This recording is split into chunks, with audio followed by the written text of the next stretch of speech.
It's time for Take That, You Worm. That's the name. Woo! Everybody clap. Woo! We have a studio audience. They just don't clap for us. We can't even pay them to clap. All right, we got a lot of worm this time. Um, Yeah, you totally finished Arc 11, right? yeah, I looked at it and I was like, I'm kind of fucking tired of being in 11 just as like a place in life. I needed to move on. Uh, Yeah, because it's it's one of maybe the those second personal longest arc. things. I'm glad to hear it. Um, and it was all like individually great. It was just a lot of worm.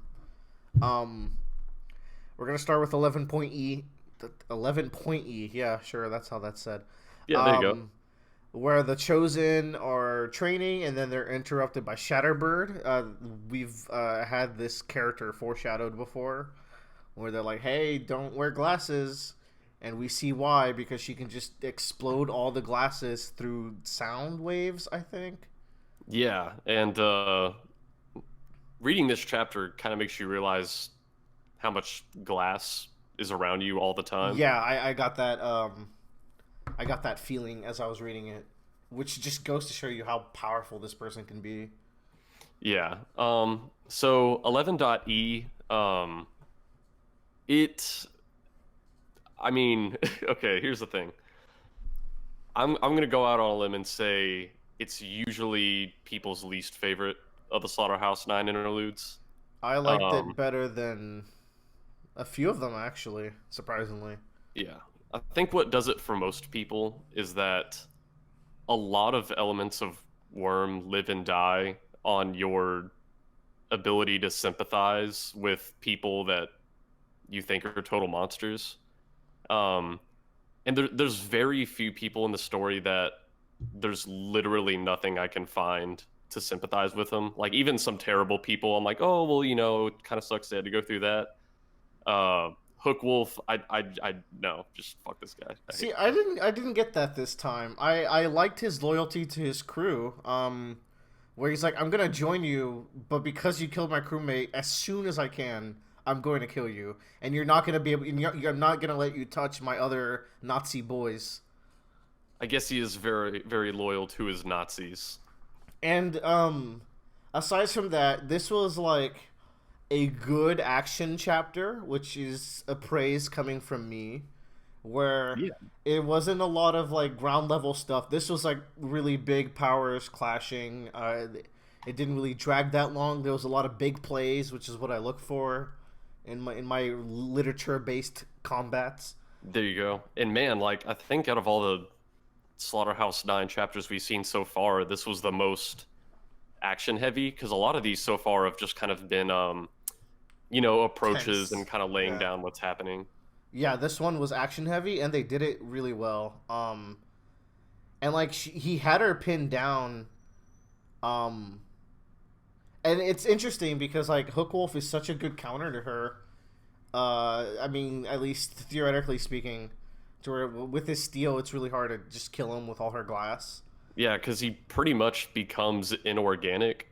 She's not going to be able to cut him. And I think he even goes through the members of the Slaughterhouse 9 and like lists the one that That he could kill him. speculates would actually be able to kill him. Yeah, and to boost that as well, Cricket could cancel out her power through some sonic manipulation shit. Um, which made me really like when she distracts her and kills her with a single shard of glass. Or she doesn't kill her because like I'm gonna be real. No one really dies in Worm these days. I'm sure it's coming. I'm sure it's coming really Oh, hard. I speculate that it's coming. Oh boy. Hey, I have a question for later, but that's for a later chapter. Okay. Um, yeah, I mean that not much to say. I just like this one. I liked Hook Wolf's loyalty. Um, I like his resolve to kill Shatterbird when he could. Good action scenes. I gave this one like a solid 4 out of 5, so I guess I like it a lot more than most people. Hey, there you go. That's a solid number. Then we get to a straight banger though. Oh man, 11F. This 11F this was really is good. I think just universally loved. Good. I'm glad to be part of this cozy group that loves this chapter because this is the chapter where you're doing it from, is it Dina or Dinah? I believe it would be Dinah. you're doing it from Dinah's point of view, Yeah. and just the way that she explains her multiple timelines, and just the way that you can explain how she views all her probabilities, and the way that they went ahead and explained that, it was just interesting to read about. It was just really interesting to be in her mind for a chapter, a character that is kind of like the motivation for our main character, but we barely get to see. Yeah. um Like I think just these visualizations that it describes for the power are really interesting. Um yeah, it and was like she sees like a bunch of frames, or like a bunch of little pictures that are like, it was completely bonkers. It I would really like to see that visualized. um and then she sees probabilities through them, and just the way that she reacts as she's digging deeper and deeper. And Coil's like, "No, pet, keep going," and she's like, "I'm gonna die," but I mean, she's yeah. not really gonna die, but like, it just horribly pains her. This was brutal to read through. Yeah, and it's really interesting because her power sets up for so much really fun dialogue in this chapter where she'll be like reading out a probability and he'll be like, no, no, no, no, stop. What if we did this? And she's reading it out and he's like, oh, fuck, well, that's not going to work. And he's just like throwing stuff at the wall to see what sticks. And I really like seeing them quote unquote work together, where um you kind of see how Coil can use her power to get to do as well as he does, because in their conversations there's points where he like says things that he shouldn't know, because in another timeline he's already asked that question, and it Yeah. just very much increases the speed at which he can abuse her power. Yeah. The synergy that these two powers have is they're kind of perfect for each S other. tier for sure. um Speaking of Dina, I was just thinking that this is a good way to get Taylor involved in all these arcs, aside from also Bitch getting recruited. Like, if something's happening to Dinah, I already forgot which one we established. Dinah. If something happens to Dinah, like, Taylor's gonna be there. Um, I'm interested to see how that goes. Um, so we meet Crawler here, who is terrifying. He gets stronger as he regenerates permanently. So Yeah. he enjoys like getting in fights and maiming himself and getting stronger and stronger. Yeah, and I enjoy it because like I wouldn't say this is a unique power. This I think particular power has actually been done in several things, but I think just as a character, I like what his power does for him because it's basically his mission in life to go around getting hurt by things so can become as powerful as possible. It's Um, so disturbing. I think because of the weight this story has presented, like its powers and its relative realism. Like seeing a power like this really creeped me out for some reason. yeah, and it's also interesting because I think we don't actually even see Crawler in this We chapter, do we? don't. He's outside like a vault area and he can't get through, and then he leaves and they just walk out and see his mayhem that he caused. Yeah. Which, by the way, the timeline where she's like, "Oh, he's gonna be here in X minutes," and as you're slowly advancing to that in time, man, Worm has gotten really good at tension building. Good job, Yeah. Loudbow. Yeah, this and the chapter with Jack are just probably the best tension we've seen in the story. It's really hooking me, man. It's really good. We found out that he's here for Noelle, which, okay, I'm gonna need my Bradley encyclopedia here. Noelle is who the travelers are trying to help.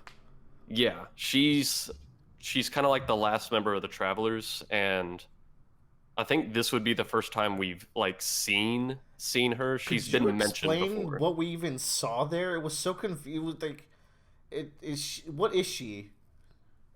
She was in the Dark Vault, and it's kind of intentionally kept a Okay, mystery for okay, now. yeah. It was like it described the smells and kind of like meaty feelings.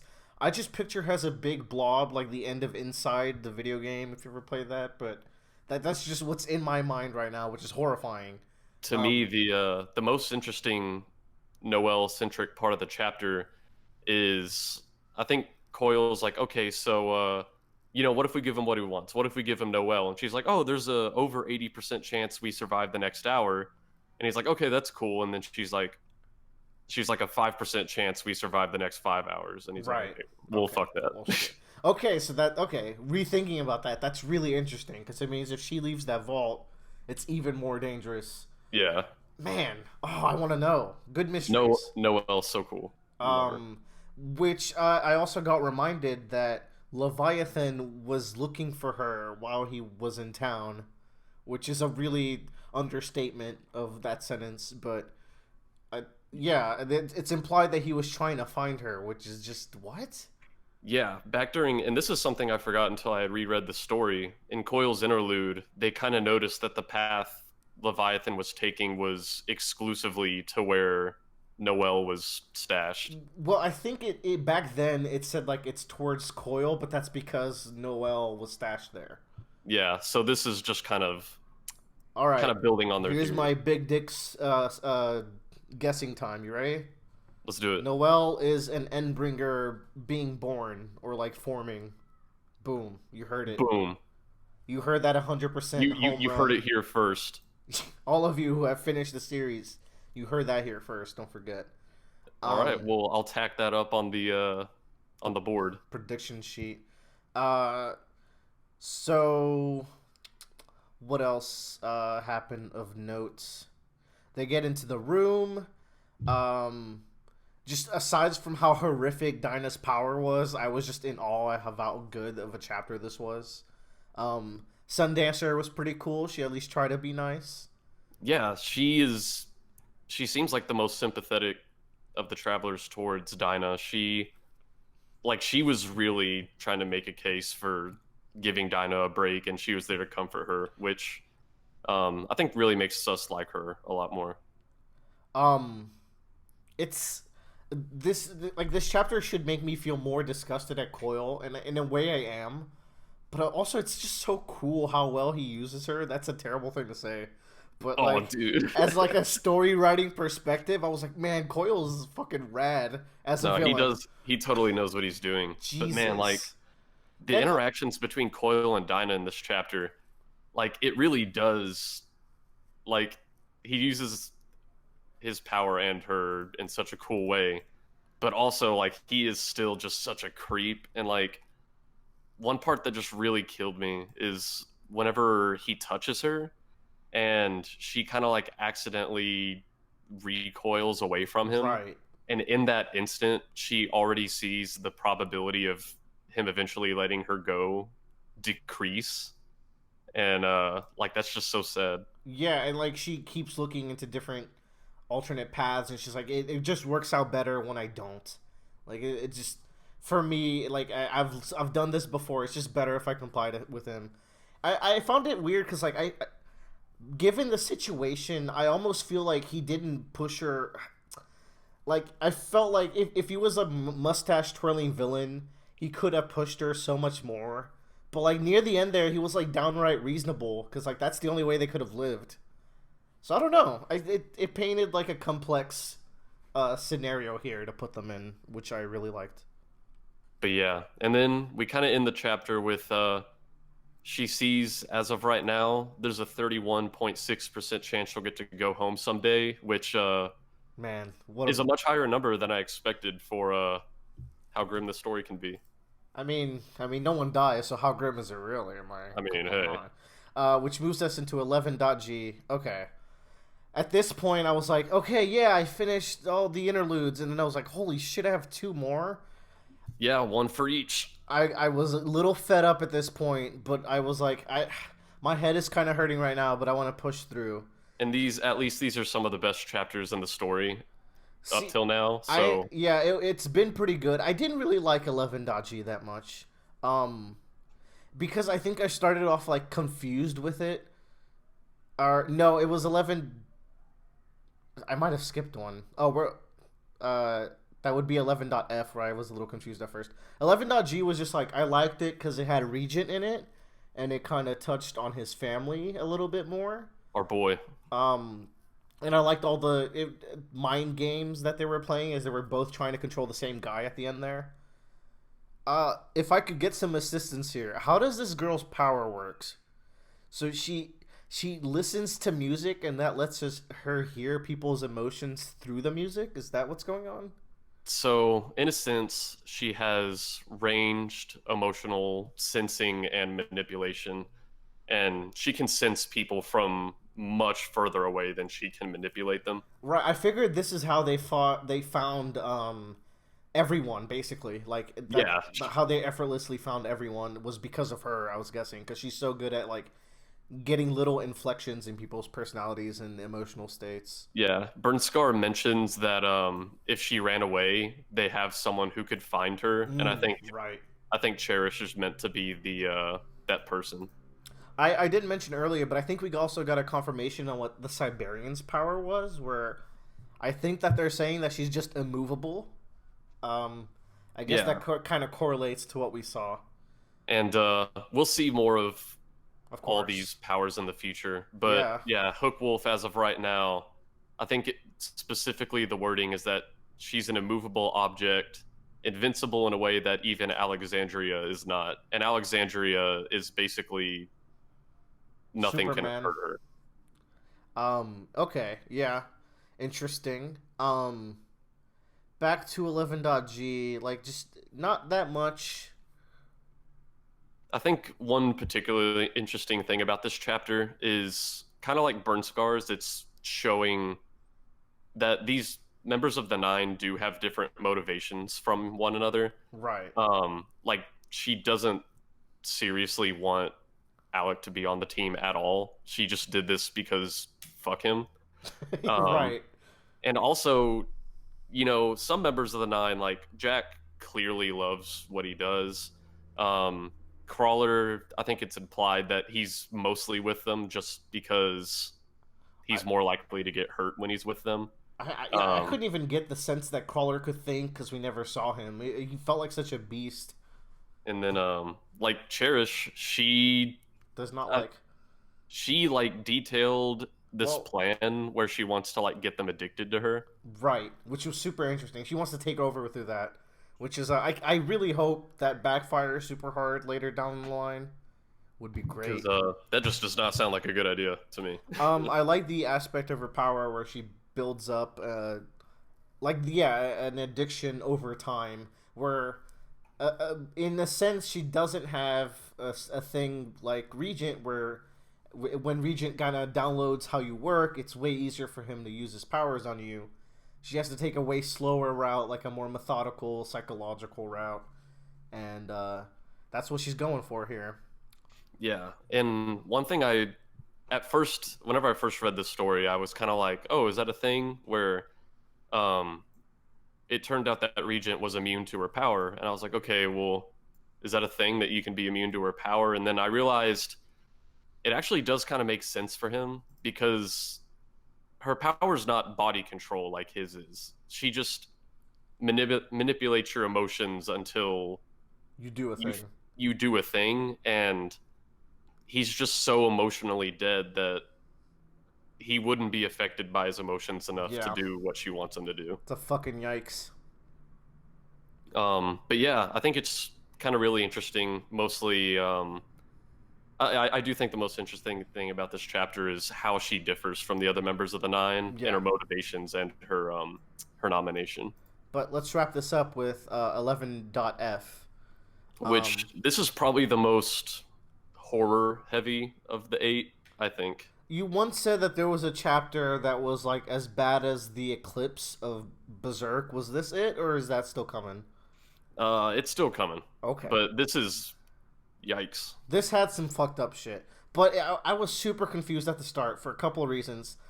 I think this is a character that I haven't really seen or paid attention to since like the first interlude. Like, when's the last time this character's really been relevant? The character being, what's her name, Amy?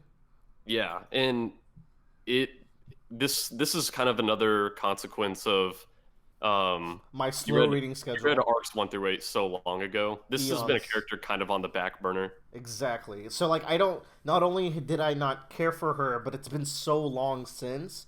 It was like, wait, what's her deal again? And the story is kind of assuming that you're a smart enough boy to pick it up and know why you're coming in. And I was like, I'm not a smart enough boy, Wild Bow. Um, And then like also there's Mark and Marquise, and I was like, are they the same person? But like one is their hero name. I was just so confused. They're not the same person. Um, Another thing is when Bonesaw finally shows up, we find out that she's a tinkerer. Um, and there's two hatchet faces there, and one of them blows up, and they're teleporting around. And I'm like, what the fuck is going on? That's Oni Lee's power, right? It took me a while to realize. Yeah, and she Jesus, I was so basically confused. it's funny because back in Jack's chapter, we see him carry Right. Oni Lee out of the bathtub. He's like, Yeah. "Oh, this is a treat for a teammate." Ah, yeah, Um, yeah, yeah. and at that point, I kind of assume like, "Oh, maybe it's the Siberian because that's the only other person I know, and she's kind of a monster." But then we see what actually happened to him. He got mashed together with this hatchet face. And she can do so. She's a tinkerer of flesh, which is super interesting. He is a flesh tinker, I like that. Treating the human body as a machine is cool. It's tight. and she Um, is horrifying. yeah, that is this character is pretty anime, where it's just like the little lowly, terrifying girl. Because she's also they said she's young, right? She's younger than Amy. Yeah, she's. I think Bonesaw is absolutely a trope. She's the terrifying Murder little girl. girl. Yeah. Um, a little something interesting about this chapter. It gets to why Amy refuses to heal her dad after the Leviathan fight. That's really interesting, and it gets super interesting in the end of this chapter. But that's jumping ahead a little bit. They have this thing where everyone leaves the house, and then Bonesaw shows up. She's there for Amy, with her power of just kind of controlling people's biology, and the neat tinkering of Bonesaw. She could make even more terrifying beasts. Which, Jesus Christ, I was thinking about the mouse girl the other day, and like Oh just man, what that would look like, and it's just not cool, man. and it's like we get like a very short, like one paragraph background on what the mouse girl is, and she's like, "Oh yeah, she was a hero called Mouse Protector, and I matched her together with her arch nemesis, so they just get to spend the rest of their life with each other." And Jeez, I'm man. like, "Fuck." There's some of that darkness you were talking about. Um, and then Amy ends up killing one, which is like, ugh, man, they weren't even human at this point. Uh, I'll say you could consider it a mercy at this point. I don't yeah, think yeah, anyone for wants to live sure. like that. It's one thing I really liked is one how she names Pagoda. She's like, yeah, Pagoda. That's a Oh great yeah, that's a name. good one. Yeah, that she hugs it. When she does kill Pagoda, she feels like she's becoming closer to her dad, which earlier this chapter she found out her dad was a villain, which was alluded way back when, with Tattletale, like, kind of blackmailing her with that information or, like, scaring her with it, which Yeah, is and another thing I forgot, but I remembered midway through the chapter. yeah, and I wouldn't necessarily blame someone for not having that on the front of their mind Yeah. because I think the last time it was really explored was in Arc 3. And it was briefly. It was like a kind of a thing where it's like, oh, I guess that'll come back later, but Yeah. The so most much important happens. the most important setups from back then are one, Tattletale's like, "Oh, what if I said who your dad was?" And Amy has never really wanted to know just because she's worried. She has like a very black and white sense of good and evil, Hmm. especially compared to a lot of characters in this story. And she's kind of convinced, like, oh, if her dad was bad and had a power that was similar to hers, she would feel that she has to be that way. But back then, Amy was told Tattletale, okay, well, even if I knew that, I think I'd be okay. But the other big setup from back then that's relevant to this chapter, and Tattletale's like, I know something else I could tell you that has to do with your family that would totally ruin your relationship with your sister. And Amy's like, oh my God, please don't say anything. We'll do anything Oh, you say. damn. It was that thing. Yeah, she's like, don't say anything. I will do anything you say. Just don't tell anybody. I like one thing I really like about Bonesaw's dialogue is when she says, "We can fix or break anything that makes you not the perfect little sister." And it's just like, "Oh yeah, you can join us. We're gonna fix or break parts of you to make sure you can fit in. It's fine, just join us." And she just cannot register that's like, "No, I really don't want to be like you guys. I don't want to join you." She's like, "Oh, you're not gonna think that way after we're done with you," which is just horrifying. But also, Yeah, that's really good. and Bonesaw's really trying her hardest to like, Ease her into it. yeah, like first she tries to appeal to the the hero side of her, like, oh well, what if we mashed a million people together and then killed an Endbringer? And Amy's like, no, and she's like, okay, well, I'm just gonna have to change the way you think. Let's try to get you past this whole not Not affecting killing. minds thing. Yeah. She eventually gets her to do it. Uh, Flashlight Man comes out and kicks ass. Uh, which while that's happening, we get an explanation to how powers work. This was a little heavy. I wasn't sure what they were really getting to here. So like when you have a trigger moment, your brain latches onto something and focuses your power set around it, and then it makes like emotional barriers corresponding to that power. Is that the general idea here? Yeah, and this is kind of the first. I think this is the most we've really gotten exposed to about this kind of thing. Mm-hmm. Um, I don't think it would be crazy to claim that Bonesaw knows more about how powers actually work than anyone else we've seen Considering right she now. can fuse people's powers, I'd say that's fair. Yeah. Um, so I'm actually looking at the passage right now, and she's like, "Yeah, whatever your brain connects to when you do get your power, um, it kind of generalizes whatever that power set is. It strips away all these extra things it doesn't need to make the power work. Mm-hmm. And this is stuff that she says she's gleaned just from like Tests. the few seconds while people are having trigger events. Which, if there's any group that sees a lot of people having trigger events, it's probably the Nine. Yeah, makes sense. Still though, like what determines what your brain latches onto? That's the part where I was like, this is very abstract at the moment, but I'm sure it'll Yeah, become clear. yeah. I wonder if we'll find out. Considering it's your favorite thing of this series, I'm sure we'll find out in detail. Um, the final thing of note is this heartbreaking scene at the end of the chapter where she's running away and her sister shows. What's her sister's name again? It's Glory Girl, Victoria, but yeah, Glory Victoria, Girl. right? She shows up. She's like, "Why are you leaving?" And then she touches her and just instinctively changes the way that she thinks through her biology manipulating BS. And she's disgusted with herself, and she's like, "Oh, you don't realize how much I just broke you. I really fucked you up right now. You don't understand. But please let me undo it." And of course she won't. And she's like, "Oh, now you're in love with me now, because I loved you this whole time. Because incest is cool now." And it's like, holy shit, that is Yeah, such an interesting. You know how you always talk about how you like stories that could only happen because of the powers of the people in the stories. yeah, This is 100% one of the best examples of that.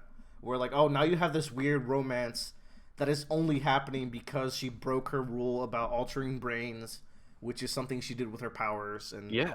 And it's oh, so sad because this whole chapter she's been so adamant about not affecting minds, and we see now that this is the kind of thing she was afraid of. She'd never really tried to affect a mind before because I think if she ever realized that she could, then she'd be afraid of unconsciously doing something like this when she touches her sister. And now that Bonesaw pushed her past that barrier, it was that much easier for her to slip up and do it in this moment. it was instantaneous. It was, oh my god. That's going to be very fun to read about. But Yeah. that's a story for another day. And it's interesting because Wildbow has he's kind of compiled a lot of his early drafts of Worm, when it follows different protagonists and stuff like that. And for a long time, the story was going to be Guts and Glory, and it was going to alternate between Amy and Victoria, these two stepsisters. And um, at one point, this was going to be like the climax chapter, though it would have been in a Wow. much different form. What the fuck? Okay, maybe I would have cared about Amy more if somehow she gets a whole story up to this point. That'd be crazy. Yeah. He said That he really wasn't shows how entirely much yeah, he he said he thinks. wasn't entirely sure where they would go after this point, but he said this is where they were like building up to till Well, now. I'm sure in the final Worm draft, he has a good finale for this. I'm sure he does. I'm sure someone might know. Do you think Joe knows? Let me get a senzu bean. Just Since it tossing his being way. Hey Joe, you alive? I just finished my dinner. Yeah, Joe, I'm casting Fortify on you.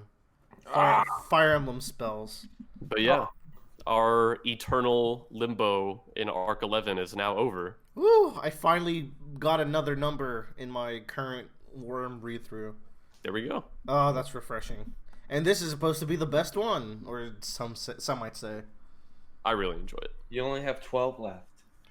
No. I have 18 arcs left, which is a compilation of like a month's worth of reading for me. Hey everybody, that was Worm. Hey everybody. I hope you enjoyed taking that.